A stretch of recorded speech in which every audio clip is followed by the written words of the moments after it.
I knew from a very young age that I like girls as well as boys.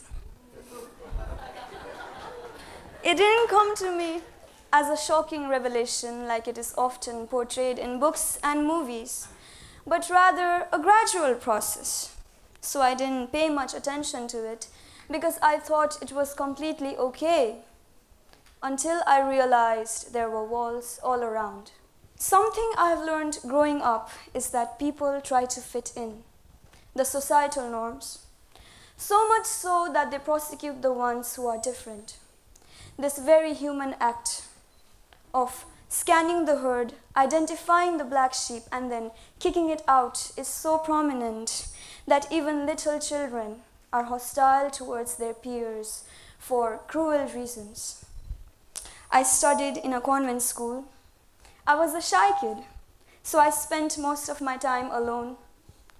Maybe my silence bothered them, or maybe it was the fact that I did not protest that encouraged them, but some of my classmates began to bully me.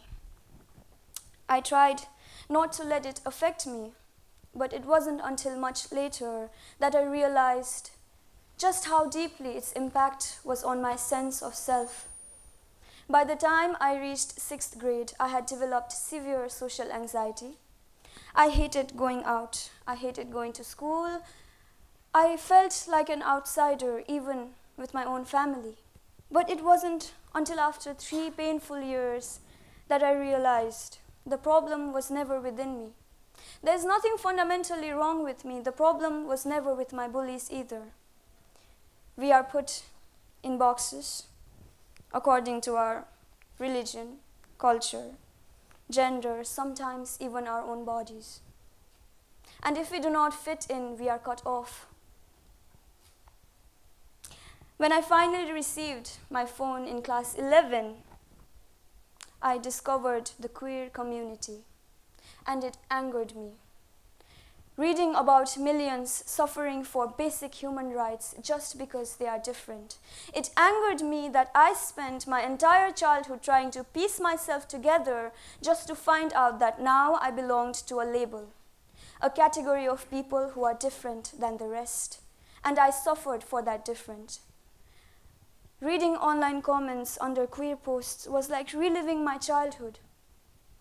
Imagine being so afraid of difference that you shame others for loving someone of their own sex, for being a trans woman or a trans man. Imagine being that boring. I wonder how many of us are being honest with ourselves today, with who we are, with what we want. Coming out is extremely difficult, especially in our culture. And I am proud of you if you have overcome that fear of being found out. If you are still hiding, it's okay.